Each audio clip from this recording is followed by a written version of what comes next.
Hi guys, so for today's video, we're gonna interview some students, parents, and residents of Baguio City regarding to the implementation of ROTC. So, let's go!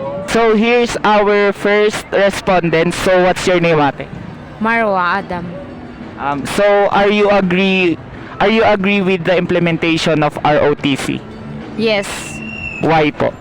As a graduate ng ROTC, in-encourage ko na mag-join pa yung mga kabataan na mag-join sa ROTC since madedevelop nila doon yung leadership, camaraderie, and all. Parang since yung mga kabataan ngayon is nano sila sa online, parang yun yung tutulong sa kanila makipag-communicate sa iba, and yun nga yung leadership talaga nila So, yung ROTC po ba is open siya for all? Sa other school open naman, yung sa iba for criminology and forensic only na courses.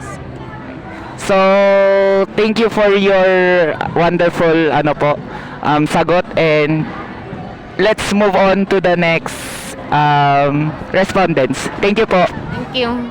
Your name, ma'am? Cecilia Nuestro. Oh, nice. And ma'am, as a parent, payag po ba kayo na ma-implement yung ROTC? Oo, yes. Why po? Number one, nagkakaroon ng discipline ang tao, yung mga estudyante.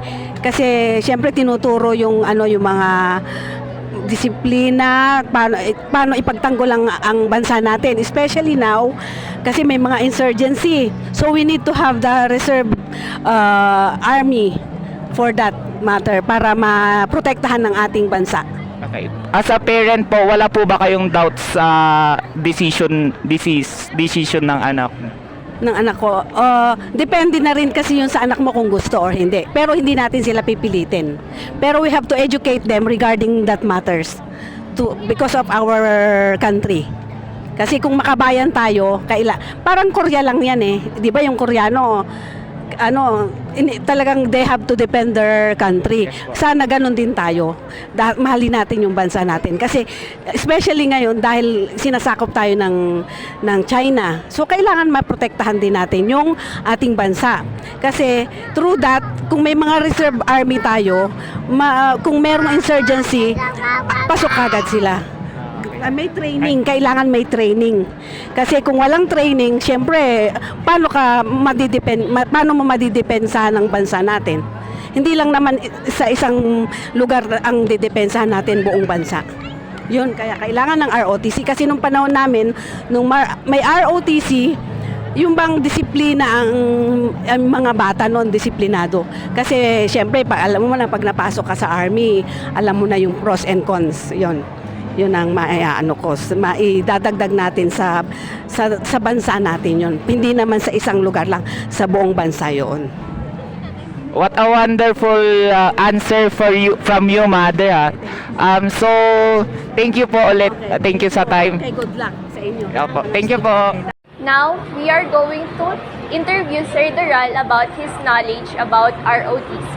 I am Ronette Floresca, and I am here to ask you about your knowledge about ROTC. Yes, sir. Yes, ma'am.